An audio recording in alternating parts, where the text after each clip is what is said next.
Part 1. Bitter Tea and a Humorous Greeting. A light drizzle fell over the cobblestone streets of Soho, London, bringing with it the characteristic chill of England that made anyone shiver. Black umbrellas sprang up like mushrooms after rain, shielding the hurried crowd beneath the hazy golden glow of the late afternoon streetlights.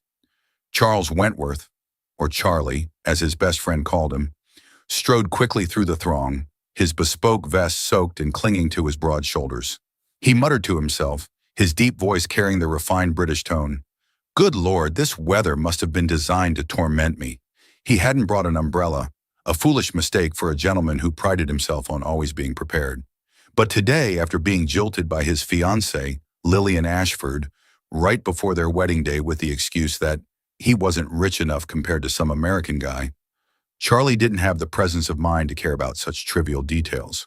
He looked up, spotting a small wooden sign hanging in front of a coffee shop called the Steamy Bean, its handwritten letters scrawled but exuding a warmth amidst Soho's chill. The bell jingled as he pushed the door open, a few raindrops rolling down from the fedora he'd forgotten to take off.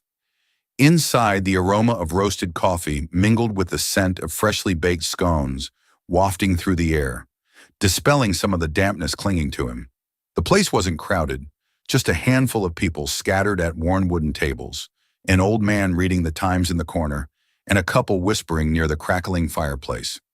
Charlie chose a table by the window, where he could sit and watch the rain fall through the steamy glass, telling himself his life was still worth living even without Lily.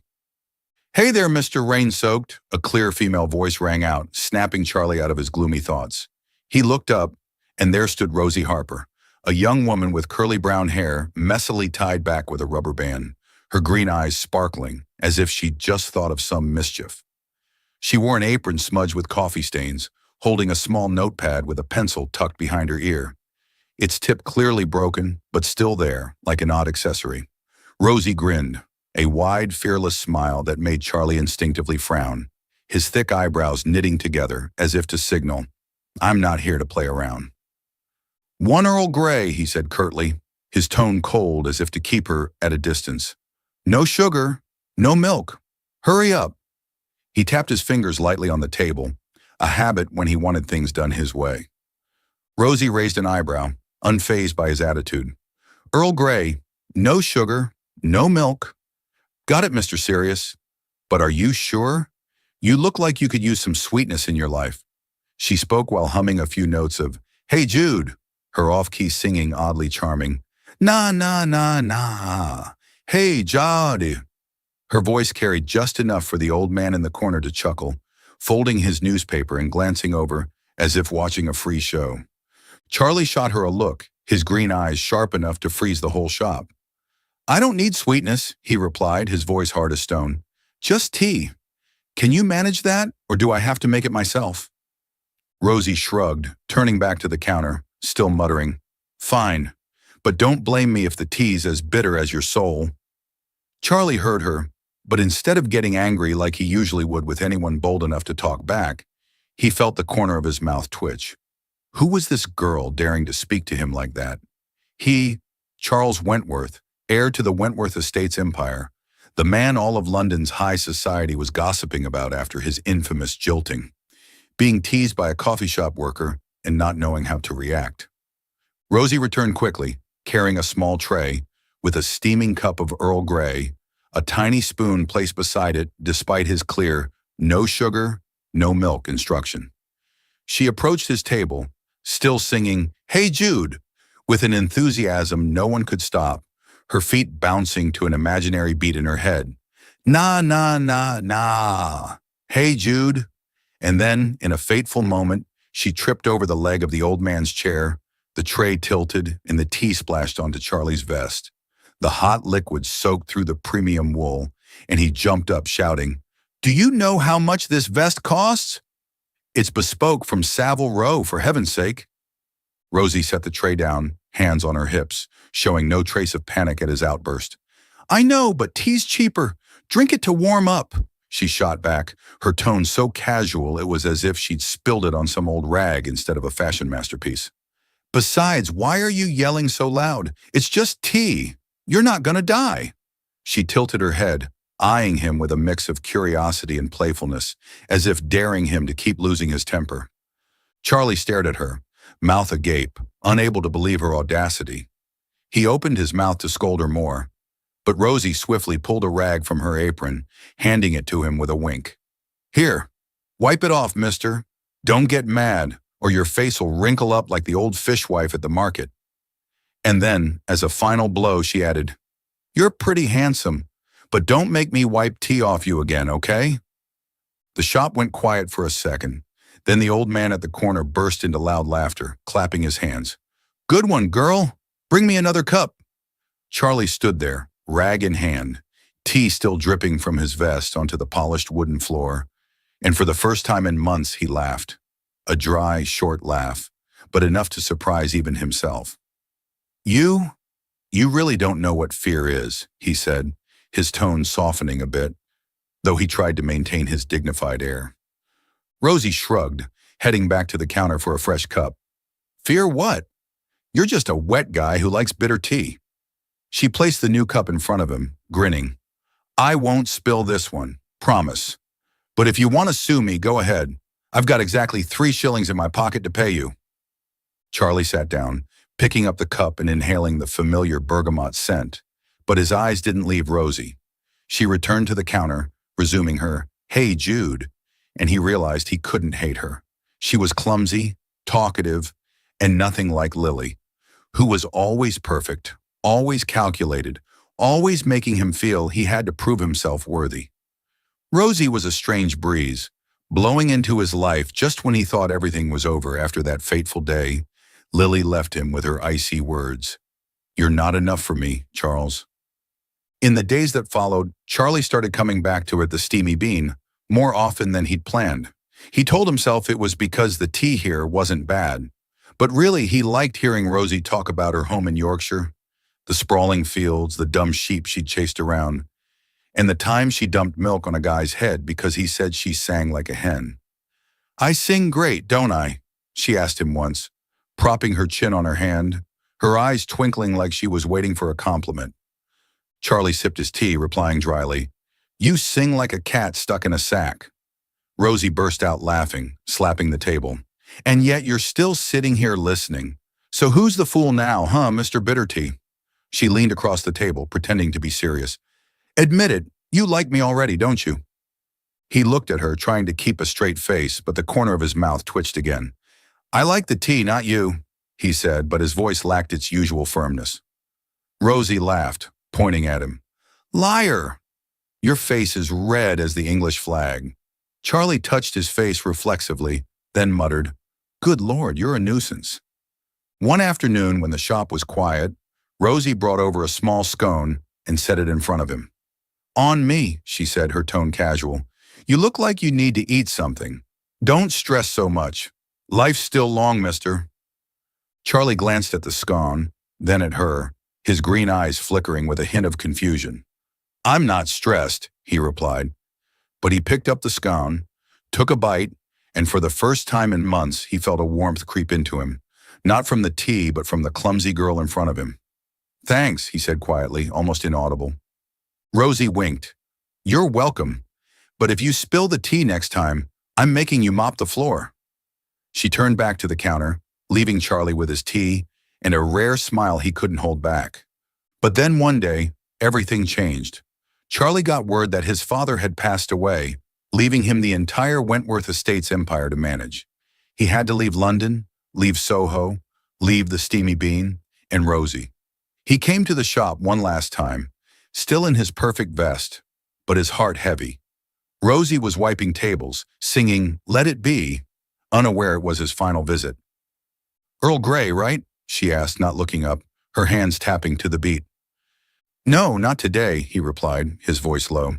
I just stopped by. Rosie looked up, saw him, then shrugged. Okay, well, safe travels, Mr. Bittertea. Don't forget me. She called after him as he stepped out, the drizzle still falling outside, her singing echoing in the small space. Charlie turned back, looking at her one last time, a faint, rare smile crossing his lips. I won't forget, he said, but he didn't promise to return. He walked out, leaving Rosie with the jingle of the bell and an empty feeling she didn't quite understand. Hello, everyone, and welcome to Soul Stories. Today, we bring you a heartwarming tale of love and family through Rosie and Charles's journey. Let us know what you thought of the last story you watched on our channel. Wishing you peace and happiness. Don't forget to hit subscribe to explore more meaningful stories with us. Please comment below to tell us where you're watching this story from and what you'd like to hear next. Part 2. 2 decades apart. London never stopped moving. The cobblestone streets of Mayfair buzzed with the honks of black taxis. Towering buildings sprouted like mushrooms after rain, and crowds of aristocrats in perfectly tailored suits or lavish evening gowns brushed past each other with cold, polite smiles as damp as the city's weather. Charles Wentworth, now a powerful millionaire, stepped through the glossy oak double doors of his sprawling mansion in Kensington, where he lived alone amid cold stone walls and minimalist, luxurious furnishings. The crystal chandelier overhead cast faint streaks of light onto the marble floor, but it wasn't enough to dispel the lonely atmosphere enveloping the house. He was no longer the awkward young man who'd once had tea spilled on him by Rosie Harper at the Steamy Bean. Now he was the man who didn't love, a legend in England's high society, someone who never touched women, never laughed for more than a second, and never let anyone cross the threshold of his heart in 20 years. After his father's death, leaving him with a vast fortune and a real estate company on the brink of decline, Charlie threw himself into work like a tireless machine. He turned Wentworth Estates into a mighty empire, stretching from London's bustling streets to the ancient lands of Edinburgh. He bought and sold old buildings with moss-covered roofs, transforming them into extravagant hotels with red-carpeted suites or upscale apartments with balconies overlooking the Thames. Tabloids dubbed him the Bachelor King of Real Estate, hailing him as a symbol of success without love, but no one dared dig into why he chose to live alone. Only Bertie, his eccentric best friend, an English gentleman obsessed with horse betting and always clad in thick tweed, whether the sun blazed or the drizzle lingered, knew the truth behind that icy facade. "You swore off love after that whole Lily ditching you thing, didn't you?" Bertie once asked during an evening at the wine club in St. James's, holding his third glass of whiskey, his voice slurring, but his eyes sharp. Charlie sat across from him, sipping Earl Grey from a pristine white porcelain cup, replying coldly, "I didn't swear anything. I just think love's pointless, a bigger waste of time than signing a house contract." Bertie smirked, setting his glass on the polished wooden table. "Pointless? You say that with a face like you just lost a bet at Ascot. I'd wager 20 pounds you loved someone once, and it wasn't Lily." Charlie glanced at him, his green eyes cold as ice. "You'd lose that bet, Bertie. Keep your money for whiskey." But sometimes, in those rare quiet moments when he sat alone by the fireplace in his silent mansion, the crackling flames lighting up his angular face, Charlie thought of Rosie Harper. He remembered her wide, goofy grin, the way she teased him as Mr. Bitter Tea with a playful tone free of fear, and that day she spilled hot tea on his expensive vest without apologizing, instead handing him a scone as if it solved everything. He didn't understand why her memory clung to him like the scent of Earl Grey lingered in the air. Gentle but persistent, creeping into his mind whenever he lifted a cup for a sip. Once, Bertie caught him in his study, staring at a cold cup of tea on the desk, and asked, "What's on your mind with that face like you lost a horse bet? Trouble at the company again?" Charlie brushed it off, his voice dry. "Just cold tea. Wentworth Estates is fine. No need for you to worry." But deep down, he knew it wasn't just the tea. It was the memory of a girl he'd never forgotten, though he tried to bury it under piles of contracts and endless meetings. Charlie's life was a suffocating cycle of sameness. Meetings with investors in oak-paneled boardrooms, signing million-pound contracts with stiff handshakes, and drinking Earl Grey in silence in an office overlooking London's grey streets. He had no girlfriend, no lover, and no intention of changing that. Bertie constantly tried to drag him out of that rock-hard shell, inviting him to watch horse races at Ascot, where gentlemen in bowler hats and ladies in floral dresses wagered hundreds of pounds, or to join lavish parties in Mayfair, with overflowing champagne and mindless chatter about the weather. But Charlie always refused, his voice flat. I don't like crowds, Bertie. You know that? Bertie just smirked, taking another sip of whiskey. You don't like people, period. You need a girl, Charlie, or you'll turn into a lonely old man too soon. Wentworth Estates isn't as warm as a woman. Charlie quirked his lip. I like being alone. It's much simpler. Hundreds of miles away from London, the Cotswolds stretched out with lush green fields, warm golden stone houses nestled under ancient oak trees, and crisp air carrying hints of lavender and hay. Rosie Harper was now the owner of Rosie's Brew, a quaint little tea shop on a peaceful village lane, where horse-drawn carts occasionally rolled by, leaving a soft clopping sound. She was no longer the clumsy young girl who'd spilled tea on Charlie's vest. After leaving London, where the fast pace and smog choked her, Rosie had built a new life here, raising Daisy, her daughter, with a wandering musician named Jack, who'd left her to chase a rock star dream in Liverpool with an old guitar and a few coins in his pocket. Rosie wasn't upset about Jack's departure. She just shrugged, telling her worried mother, "He sang worse than me, Mom. I can raise Daisy just fine without a dreamer like him."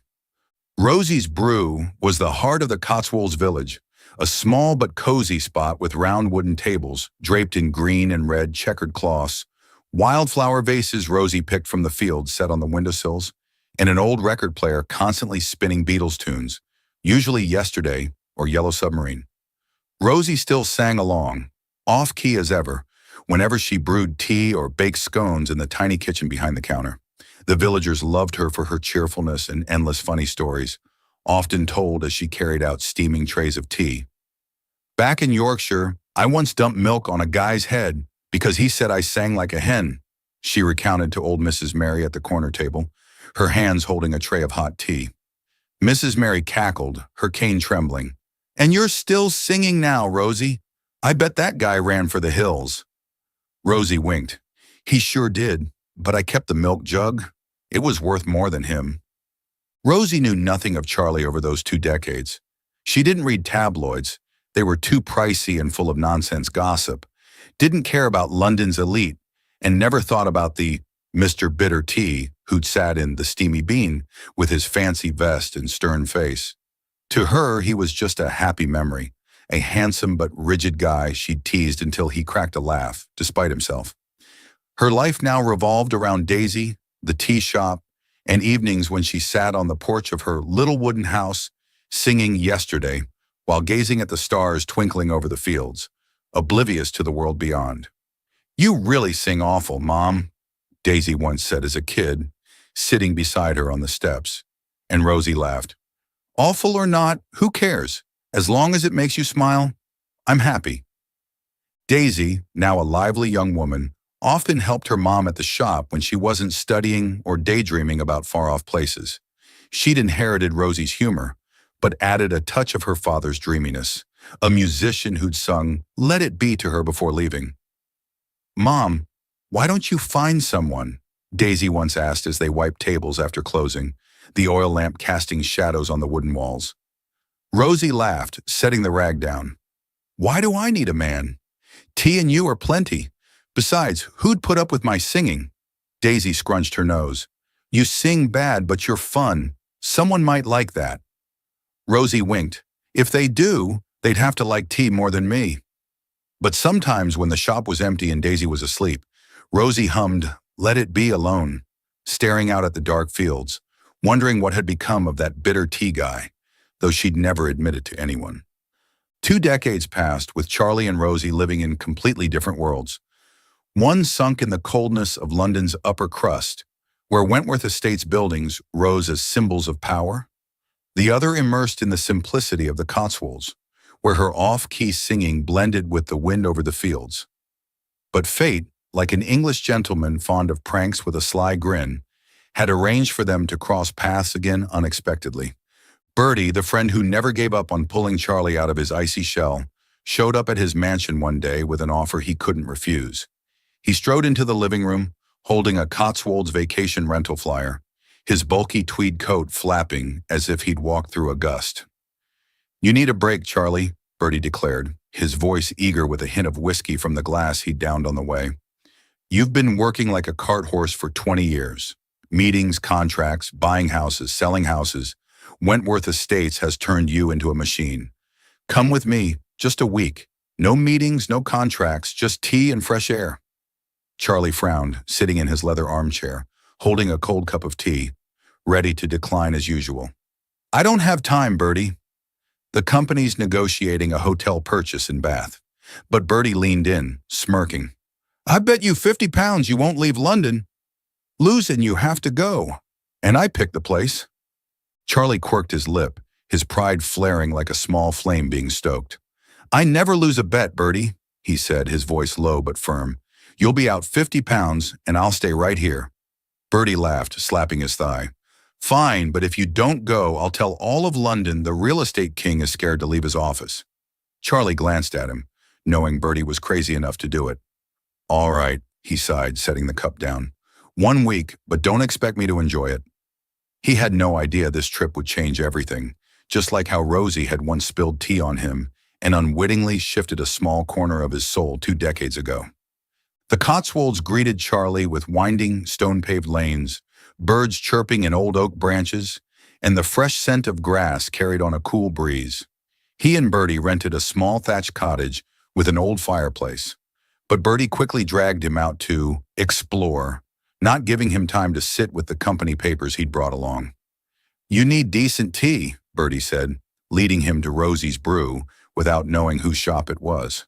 Charlie stepped in, his long gray coat swaying in the wind, his polished leather shoes clicking on the rustic wooden floor.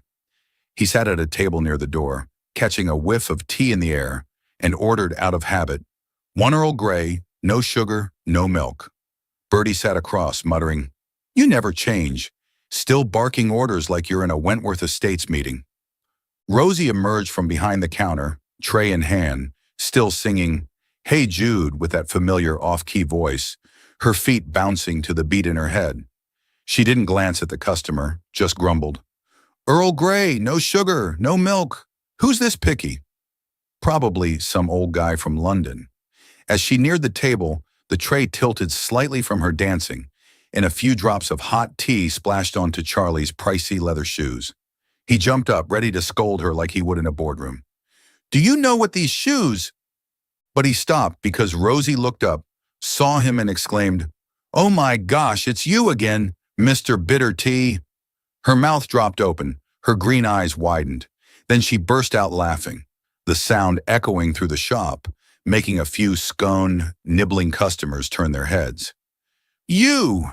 Still as clumsy as ever, Charlie blurted out, his voice mixing surprise with a warmth he didn't immediately recognize. Rosie set the tray down, hands on hips, her grin as wide as ever. And you still like bitter tea and fancy shoes, huh? Man, I thought you died from being too serious. Where have you been hiding all this time? Charlie froze, staring at her. Still Rosie, her curly hair now flecked with silver, her cheeks rosy from the Cotswolds chill, and that fearless grin unchanged. He laughed, a real laugh, longer than any in 20 years, ringing out in the little shop like a sound foreign even to him. Bertie, behind him, whispered in shock. Good Lord, you can laugh? Who is she, Charlie? Some old Wentworth Estates employee? Charlie didn't answer, just sat down, watching Rosie grab a fresh cup, still teasing. I won't spill this one, don't worry. But if you sue me, all I've got is scones to pay you, not enough cash like your company. They sat there laughing loudly, as if 2 decades hadn't passed.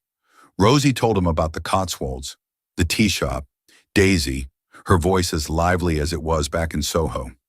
Charlie just listened, forgetting Bertie yawning at the next table, his untouched tea in hand.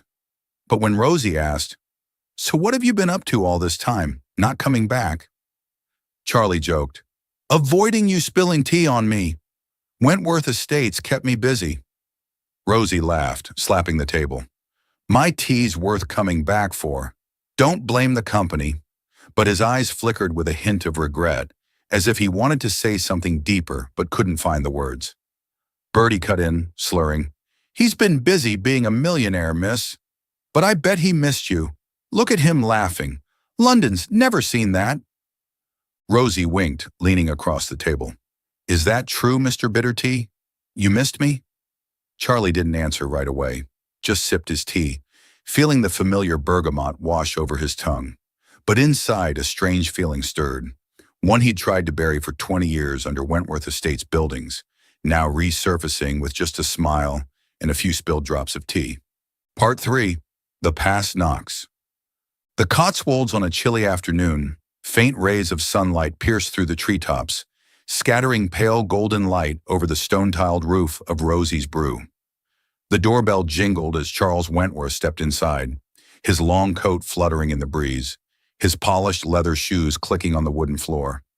He'd become a regular here since reuniting with Rosie, or rather, since the time she accidentally spilled tea on his shoes and called him Mr. Bittertea, as if 2 decades hadn't passed. Charlie always gave the excuse that he was stopping by to check the tea's quality, but everyone in the Cotswolds village, from old Mrs. Mary to Ted the butcher, knew he came for Rosie Harper. Rosie stood behind the counter, holding a white porcelain teapot, humming Yellow Submarine with her familiar off-key voice. She looked up when she saw Charlie, her usual wide grin appearing. "Earl Grey, no sugar, no milk, right, mister?" she asked, not waiting for his answer before starting to brew. Charlie sat at his usual table near the window, nodding. "If you mess it up, I'll sue you this time." Rosie laughed loudly, turning back with a steaming cup. "You sue me, and I'll sue you for drinking bitter tea with a face like you just won a horse bet." Charlie quirked his lip, trying to stay serious, but his eyes couldn't hide his amusement. He liked hearing her sing, even if her voice could make the Beatles mad in their graves. He liked arguing with her about brewing Earl Grey. Rosie always insisted it needed 5 minutes, while he said 3 was plenty. "You turn it into dishwater," he'd once said, and Rosie shot back, "Yet you drink it all, so who's the fool here?" Those exchanges had become an essential part of his day, like a cup of tea he didn't know he needed until he tasted it. One evening, when the shop had only a few customers left, Rosie dragged Charlie into a game of bridge with the villagers. "You've got to try it, mister," she pleaded, tugging his sleeve. "It's England's national game. Not knowing it is downright embarrassing." Charlie frowned, ready to refuse. "I don't play silly games like that." But Rosie winked. "Scared of losing to me? A millionaire who can't face villagers at cards? How's that possible?" Unable to resist the challenge, Charlie sat down, facing Mrs. Mary and Ted, 2 seasoned players from the Cotswolds. The result was a disaster. Charlie lost 3 hands in a row, all his cards ending up with Mrs. Mary, who cackled, "You play cards like you brew tea. Absolutely awful." Rosie doubled over, laughing, patting his shoulder. "A millionaire who's this bad at cards. How do you manage, Charlie? I bet you lose to a sheep in the field." Charlie blushed, muttering, "I wouldn't lose to a sheep," but he couldn't be mad at her. Her laughter, the way she tilted her head to tease him, it all made him forget the cold facade he'd built over 20 years. That night, when the shop hosted an impromptu dance, Ted brought his accordion, and Mrs. Mary sang "When I'm 64, Rosie pulled Charlie onto the floor. "Dance with me," she said, giving him no chance to refuse. Charlie tried to protest. "I don't dance, Rosie." But she grabbed his hand, pulling him into the music. "Who cares? Dance like you're in Yorkshire." She laughed, and Charlie, though clumsy, let her lead. When his hand touched hers, he didn't pull back like he always had with anyone else. For the first time in 20 years, he held a woman's hand without feeling fear or disgust. Just a strange warmth spreading from his palm. They danced, laughed, and when the music stopped, Rosie whispered, "You're a terrible dancer, but I like it." Charlie didn't reply, but his heart beat faster than he cared to admit. But the past wouldn't let Charlie rest. One day, Bertie called from London, his voice brimming with excitement. "There's an auction at the Savoy Hotel. You've got to go. They're selling an old painting of your dad's, and I bet you don't want some American snagging it." Charlie sighed, about to decline, but Bertie added, "Bring that tea-selling friend of yours along. Let her see high society London." Charlie glanced at Rosie, wiping tables in the shop, and surprised himself by agreeing. "Fine, but don't expect me to buy anything. Rosie, curious about Charlie's world, agreed to join him. I've never been to the Savoy, she said, her eyes lighting up. But if the tea there's bad, don't blame me for complaining. Charlie quirked his lip. I bet their tea's better than yours. Rosie laughed. Keep dreaming, mister. The auction night at the Savoy was dazzling, with crystal chandeliers, extravagant suits and gowns, and the scent of pricey perfume in the air. Charlie, in a flawless black tuxedo, led Rosie, wearing a simple but elegant green dress, into the hall. She looked around, whispering, Geez, I feel like I just walked into a James Bond movie. Charlie chuckled softly. You're the worst Bond girl I've ever seen. They were admiring a painting on the wall when a cold voice cut in from behind. Charlie Wentworth, I didn't expect to see you here. Charlie turned, and Rosie saw him tense up.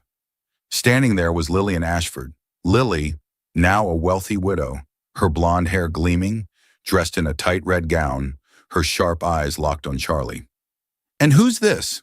Lily asked, glancing at Rosie with a mocking smile. Charlie, you still have a thing for country girls? Rosie didn't flinch, stepping forward with a wide grin. I'm country, but I don't ditch people before their wedding, lady. Charlie burst out laughing, the sound echoing through the hall, drawing a few heads. Lily flushed but kept her haughty air. Charlie's always had odd taste. I'm just surprised he survived after I left. Rosie fired back. Oh, he's doing great, thanks to my tea. Want a taste? Charlie clutched his stomach, laughing, and pulled Rosie away. You're one of a kind. But his mind was a mess. Lily, the woman who'd made him swear off love for 20 years, stood there, beautiful and arrogant as ever, yet she no longer stirred him. Instead, he looked at Rosie, teasing Bertie about his bow tie, and felt a strange fear. He didn't want to lose her. The conflict erupted right after. As the auction ended, Lily pulled Charlie aside, whispering, Does she know who you are yet? Charles Wentworth, real estate millionaire? Charlie frowned. She doesn't need to know. But Lily sneered, Oh, I've already told her. Let's see how she reacts. Rosie, hearing from Bertie that Charlie was a millionaire, confronted him the next day at Rosie's Brew. She stood behind the counter, hands on hips, voice angry. You let me call you bitter tea all these years and never said you were that rich. Did you think I was an idiot? Charlie, at his usual table, joked. I was scared you'd make me buy all of Yorkshire. Rosie threw the rag at him. Don't joke. You tricked me from the start. Charlie stood, his tone growing serious. I didn't trick you, Rosie. I just didn't want you to see me like everyone else does. Rosie shook her head, eyes welling up. Rich guy like you can drink tea alone then. I don't need you. She turned away, leaving Charlie with a cold cup on the table. He wanted to chase her, but his feet felt rooted. For the first time in 20 years, he felt he'd lost something precious. A few days later, Charlie drove to the Cotswolds, his heart heavy. He stepped into Rosie's Brew, finding it empty except for Rosie sitting alone in the corner, singing Yesterday sadly. Her voice trembled, lacking its usual cheer. Daisy, wiping tables, saw him and whispered, Mom's really down, Uncle Charlie. Charlie approached, his voice soft. Daisy, does your mom hate me? Daisy smiled faintly, winking. No, but you've got to apologize big. She's stubborn, you know. Charlie looked at Rosie, her silhouette in the shop's dim light, and realized the past had come knocking. But this time, he didn't want to run. Part 4, Humorous Climax.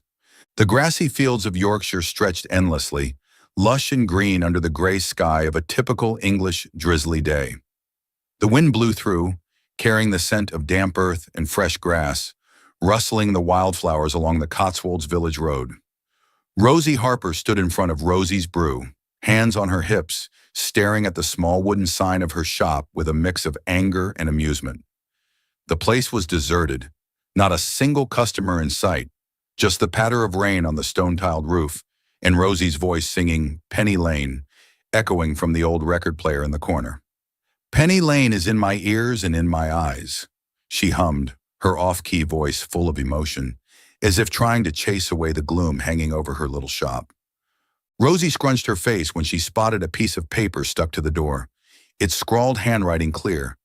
The tea here tastes weird. Don't drink it. She tore it down, crumpling it in her hand, muttering, "Who's got time for this nonsense? My tea's the best in the Cotswolds, you fool." But it wasn't the first time she'd seen such ridiculous rumors. Over the past week, village customers had dwindled, and a few whispered that her tea was like dishwater or smelled like sheep dung. Rosie wasn't dumb. She knew someone was behind it, and she bet a cup of Earl Grey it was Lily Ashford, the arrogant woman who'd mocked her at the Savoy auction. "She thinks she's the queen or something?" Rosie grumbled, tossing the paper into the trash. "Fine, I'll brew tea so good she'll have to eat her words." Hundreds of miles away, in the chilly Kensington mansion, Charles Wentworth sat in his spacious study, twirling a Mont Blanc pen, his green eyes fixed on a tabloid Bertie had just thrown onto the oak desk. The headline screamed in bold, "Millionaire Wentworth and the Tea Girl.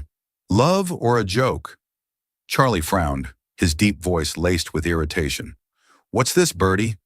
The press is so bored they're writing about my tea now?" Bertie, in a ridiculous tweed suit with a bright red bow tie, smirked, holding his second whiskey of the day. "You're famous now, buddy, but I'd bet 50 pounds Lily's behind this. She's jealous of your tea girl, and I hear she's sabotaging Rosie's shop." Charlie shot up, the leather chair creaking under his weight. "Sabotage? Lily?" he repeated, his voice icy, hands clenching into fists. Bertie nodded, sipping his whiskey, his tone casual. "Yup. Rumors about bad tea are spreading all over the Cotswolds, and I'd bet she hired someone to start them." "What are you going to do, Mr. Bitter Tea? Sit here with cold tea or go save her?" Charlie didn't answer right away, but a funny plan started forming in his mind. He didn't just want to protect Rosie. He wanted to make her laugh and, while he was at it, teach Lily a lesson in true British style, refined yet dripping with sarcasm.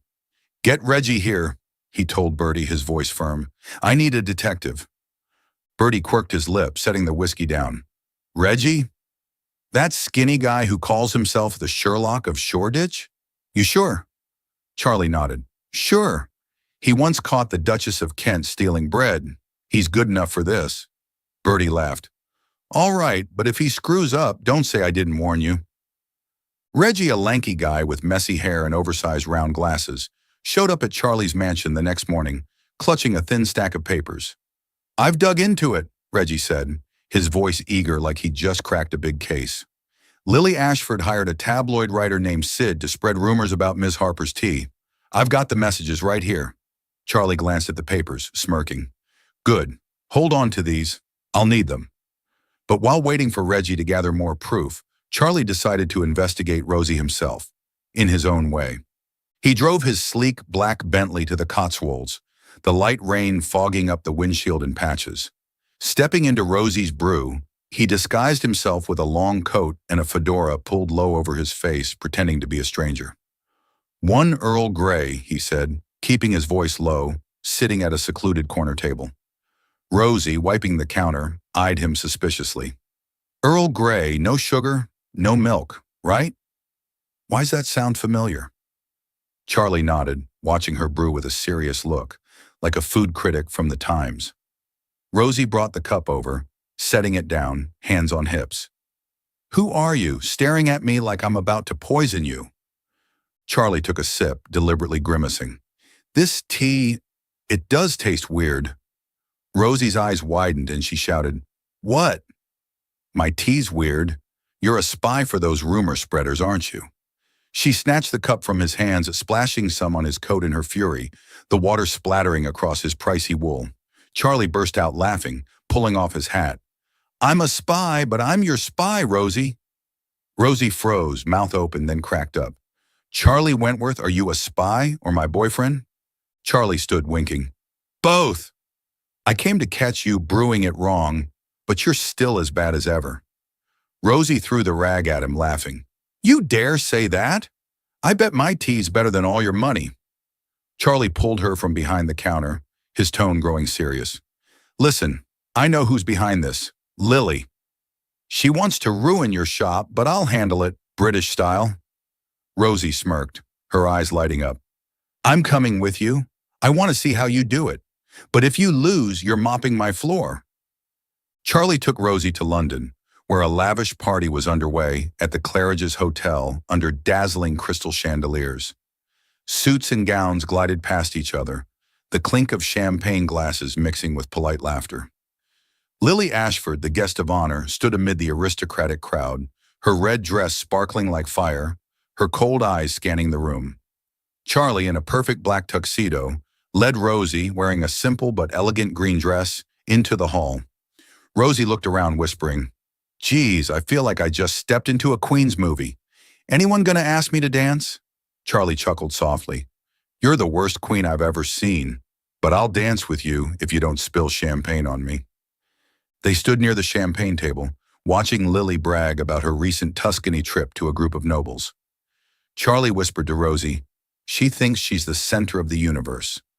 Watch me handle this." He stepped forward, his voice booming through the crowd. "Ladies and gentlemen, I have an announcement."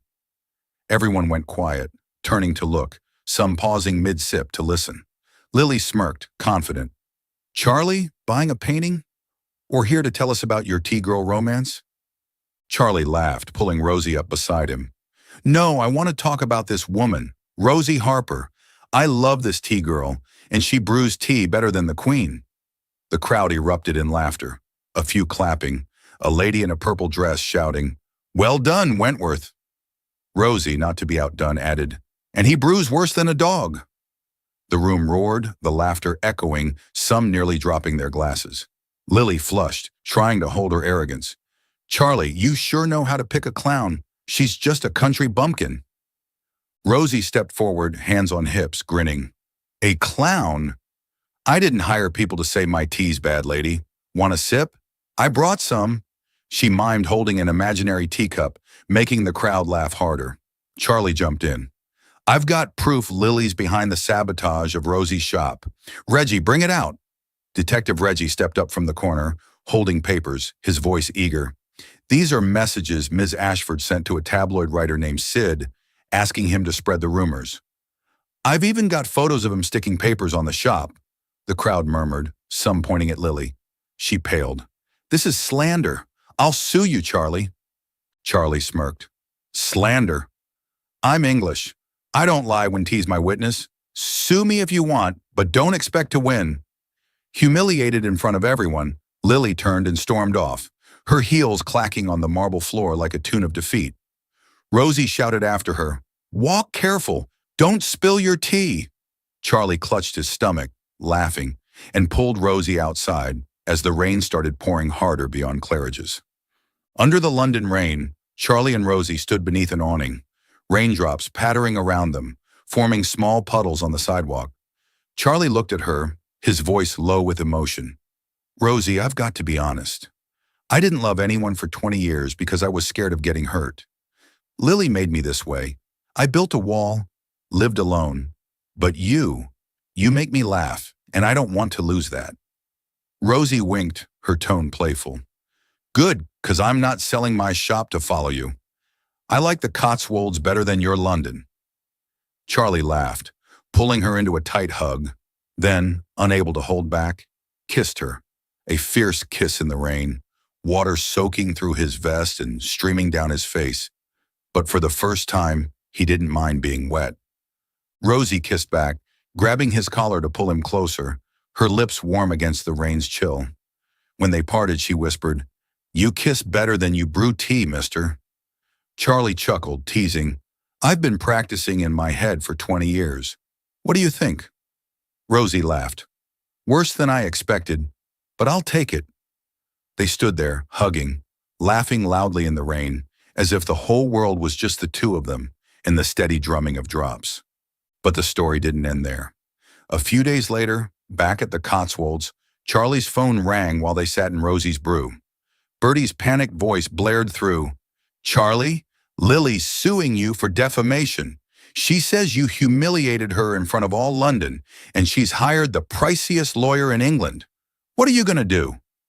Charlie glanced at Rosie, brewing tea behind the counter, singing "Help" in her cheerful, off-key voice, and smirked. "I'll handle it, Bertie, but this time I've got backup." Rosie turned, catching the last bit, grinning. "Who's daring to sue my Mr. Bitter Tea? Bring her here. I'll give her free tea. Charlie hung up, looking at Rosie with a mix of determination and mischief, knowing the fight with Lily wasn't over. But this time, he wasn't afraid, because he had Rosie by his side, and she was the strongest weapon he'd ever had. Part 5. A Happy Old Age.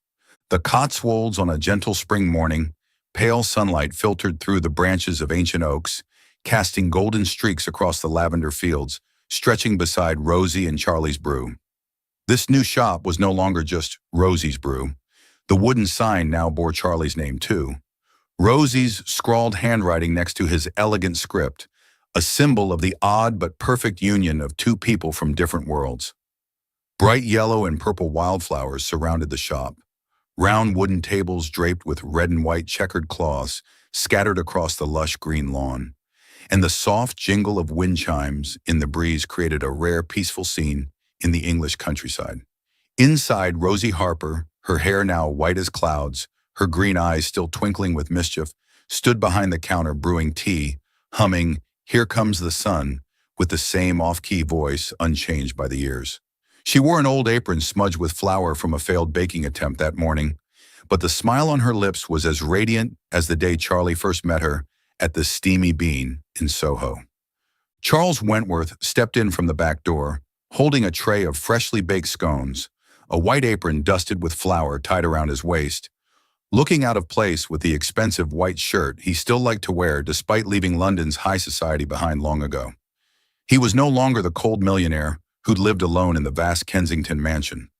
Wentworth Estates, the real estate company he'd built from the ashes of heartbreak after Lily Ashford jilted him, had grown into a solid empire of lavish hotels, historic villas, and office buildings spanning England.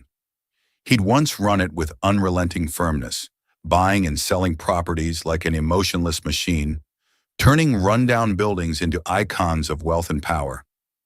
But now he'd handed the company over to a young management team, keeping only a remote advisory role so he could spend his days in the Cotswolds, where he'd found something more valuable than money: Rosie.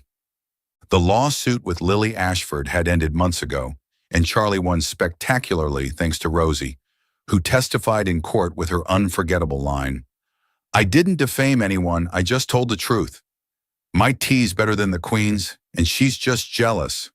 The judge, a stern old Englishman who loved tea so much he brought his own pot to court, burst out laughing at Rosie's words, the rare sound shaking the solemn courtroom. Lily's lawyer, a smug man in a perfectly tailored suit with a hefty price tag, tried to argue that Rosie and Charlie had conspired to humiliate his client, but no one bought it when Rosie recounted how Lily paid someone to spread rumors that her tea smelled like sheep dung. The judge nodded. "I believe Miss Harper's tea outshines Miss Ashford's testimony.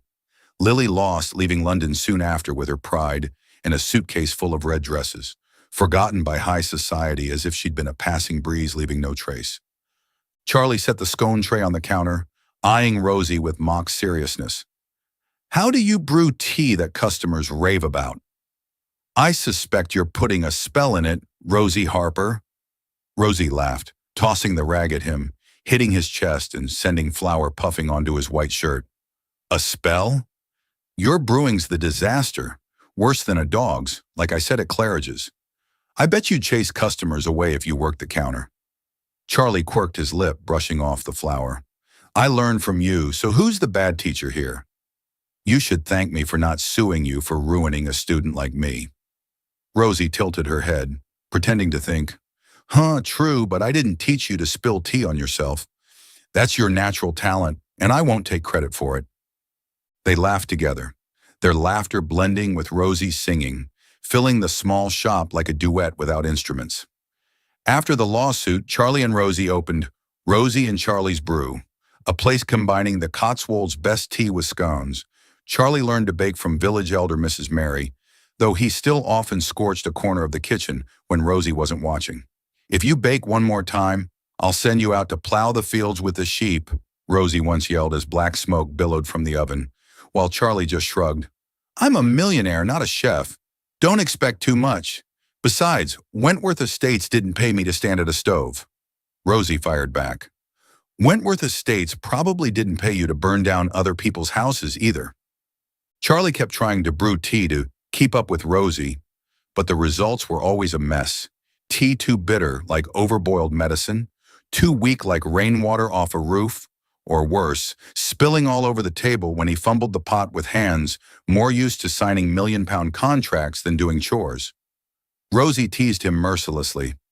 "You're a millionaire who can't measure water. I bet you could buy all of London, but not work a teapot. Did Wentworth Estates teach you to buy houses or buy trouble?" Charlie smirked. "I bought you, didn't I?" "That's enough. Why need a teapot?" "Anyway, my company didn't teach brewing. They taught me to make money to hire someone who can." Rosie laughed. "Hire me then. I'd brew cheaper than your whole crew." Daisy, Rosie's daughter, now a radiant young woman with curly brown hair like her mom's and a warm smile like Cotswold sunshine, often helped them at the shop when she visited from Liverpool. She hosted Beatles music nights on weekends, strumming her dad's old guitar, singing "Hey Jude" with a clear voice far better than her mom's. One night, with the shop packed with villagers and a few London tourists there, for England's best tea, Daisy dragged Charlie and Rosie onto the small corner stage, pleading, "Uncle Charlie, Mom, sing with me. It's so crowded tonight. Don't leave me up here like some amateur." Charlie frowned, ready to refuse. "I don't sing, Daisy. I'm a gentleman, not a street performer, and Wentworth Estates didn't pay me to clown around." But Rosie grabbed his hand, yanking him up. "No escaping, Mr. Bitter Tea. Sing. I want to hear how bad you are. Let the whole village know you're not just awful at brewing, but singing too." Charlie gave in, grabbing the mic reluctantly, standing beside Rosie and Daisy as the crowd clapped. He started "Hey Jude," his voice horribly off-key, like a cat yowling at midnight or a car horn stuck in London rain, making the whole shop double over laughing. Rosie joined in, overacting to drown him out, mangling the lyrics into "Hey Jude, don't make it tea," while Daisy tried to keep the beat on her guitar, laughing until tears streamed. "Uncle Charlie, Mom, you're singing like you're chasing customers away. I bet the shop's full for the tea, not you two." Old Ted, a regular, shouted from the corner, "Keep singing like that, and this place will be busier than Ascot. I'd bet Wentworth loses to a Yorkshire sheep at karaoke." Mrs. Mary chimed in, "You sing like you bake, all burnt up." Charlie blushed, muttering, "I'm done singing. I'd rather run the company." But Rosie hugged his shoulder, whispering amid the laughs, "You're awful, but I love it." He smiled faintly, unfazed by the village teasing for once, a warmth spreading inside, like the best tea he'd ever tasted, though he could never brew it like Rosie. Over the years, Charlie and Rosie never married. No papers, no ceremony, no rings, but they lived like a cheerful old couple, inseparable. Charlie shed the cold demeanor that had once defined him in London, where he'd ruled Wentworth Estates with an iron hand and a frozen heart. The company now ran smoothly under a young team he trusted, though he still took calls from them sometimes, hearing updates about a new hotel in Edinburgh or a renovated Bath villa. "You're still the soul of the company, Charlie," a young manager once said over the phone, and he just chuckled. "My soul's in the Cotswolds now, brewing tea with Rosie." He sold the Kensington mansion, moving permanently to a small stone house steps from the shop, where he and Rosie grew lavender and bickered over who watered better. "You water like you pour tea. All the plants drown," Rosie once yelled, seeing a flower bed wilt under his care. Charlie shot back, "You water like you sing, all over the place. Look at the plants. They're begging me for help." But that night, they sat on the porch, sipping tea under the moonlight, laughing it off, holding hands like two old kids. Rosie never stopped teasing him, even as his hair turned white and his hands trembled holding the teapot. "You're old but still handsome, mister," she said once, as they sat in the empty shop after closing, the oil lamp casting light on their wrinkled faces. "But don't spill the tea anymore. I can't keep wiping up after you." Charlie quirked his lip, peering at her through the dim glow. "You're old too, and still sing awful. I've put up with you this well. Better than running Wentworth Estates." Rosie laughed, smacking his shoulder. "Put up with me? You love me. Admit it, Mr. Bitter Tea." Charlie didn't answer right away, just gazed at her warmly, then said, his voice low and rare with seriousness. Thank you for coming into my life, Rosie. Without you, I'd still be that cold guy in that damn London mansion, living with cold tea and soulless Wentworth Estates contracts. Rosie paused, stunned for a second, then grinned. Geez, you get serious and I want to cry. But fine, I thank you too, for making me laugh every day, even if you brew tea awful. Their life was a string of simple days filled with laughter. Charlie got better at baking scones, though he still burned the kitchen sometimes, prompting Rosie to yell, You trying to torch my shop? Should I call you a chef or an arsonist? Did Wentworth Estates teach you sabotage? He played bridge with the villagers every Wednesday night, still losing badly, with Ted teasing, You're rich but can't buy a good hand? I bet you lose to Mrs. Mary 'cause you're daydreaming about tea, Charlie replied. I let her win for fun. You wouldn't get it. My company didn't teach me to lose, but Rosie did. Rosie kept brewing tea, singing Beatles songs and telling jokes to customers. Tales of Yorkshire, the dumb sheep she chased, or the time she dumped milk on a guy's head back home. Now I've got this bitter tea guy to spill tea on, she'd say, winking at Charlie, who just shook his head, chuckling. You never tire of that one, do you? Daisy grew up leaving the Cotswolds to chase her music dreams in Liverpool, where her dad once hoped to be a rock star before abandoning them. But she often returned to visit her mom and Charlie, bringing her guitar and Beatles city stories. You two never gonna get married, she once asked, sitting with them by the lavender fields, the wind swaying the flowers in the sunset. Rosie laughed. Marry what? He brews tea this bad, I wouldn't trust him with a ring. He'd drop it. Charlie cut in. I don't need a ring. She's trouble enough. One day of her singing ages me 10 years. Running Wentworth Estates was easier. Daisy clutched her stomach, laughing, while Rosie and Charlie exchanged looks, their eyes saying it all. A love needing no papers, just laughter, tea, and each other's presence.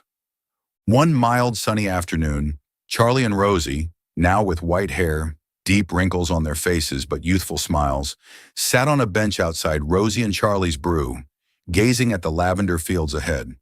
Charlie, holding an Earl Grey Rosie brewed, sipped it, grimacing, still bitter as my soul back when I sat in the Wentworth Estates office with piles of contracts. Rosie beside him laughed, patting his shoulder. That's why you love me. I make it sweeter. If you brewed it, customers would run, and your company'd go bust. Charlie quirked his lip. You drive me nuts, more like. I bet you sing bad to shoo folks home early so I don't have to wipe tables. They sat shoulder to shoulder, quiet for a bit, hearing only the wind through the fields, birds chirping on the shop roof, and Daisy's Let It Be drifting from inside, her clear voice echoing in the calm. Charlie turned to Rosie, his voice low with feeling. 20 years without love, then a lifetime loving you. My life's complete. Wentworth Estates gave me money, but you gave me a life. Rosie tilted her head, eyeing him with a playful yet tender glint. Mine's not done. You've got to brew tea for me till you drop. No early retirement for you, Mr. Bitter Tea. Charlie chuckled, pulling her close, hugging her tight under the golden afternoon sun. Lavender's scent, a reminder of their shared years. They sat there laughing loudly, their laughter mingling with Daisy's Let It Be, Let It Be, a perfect song for their story. Charlie whispered in her ear, You're the worst and best tea I've ever had. Rosie replied, teasing, And you're the Mr. Bitter Tea I'd never trade, though you sing worse than a dog and brew worse than any Wentworth Estates worker. They hugged, happy in old age, in a world of tea, laughter, and undying love, as the Cotswolds quietly witnessed their tale. One that began with spilled tea and ended with a lifetime together under the afternoon sun. Thank you so much for watching the story. The Millionaire Who Loved No One for 20 years until a coffee shop employee changed everything.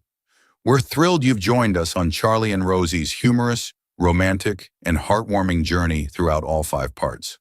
What did you think of their story? Let us know your thoughts in the comments below. Your feedback truly inspires us. Don't forget to subscribe to our channel to catch more exciting stories. And if you love Charlie, Rosie, and their bittersweet cups of tea, please share their story with your friends and family. Once again, thank you all so much.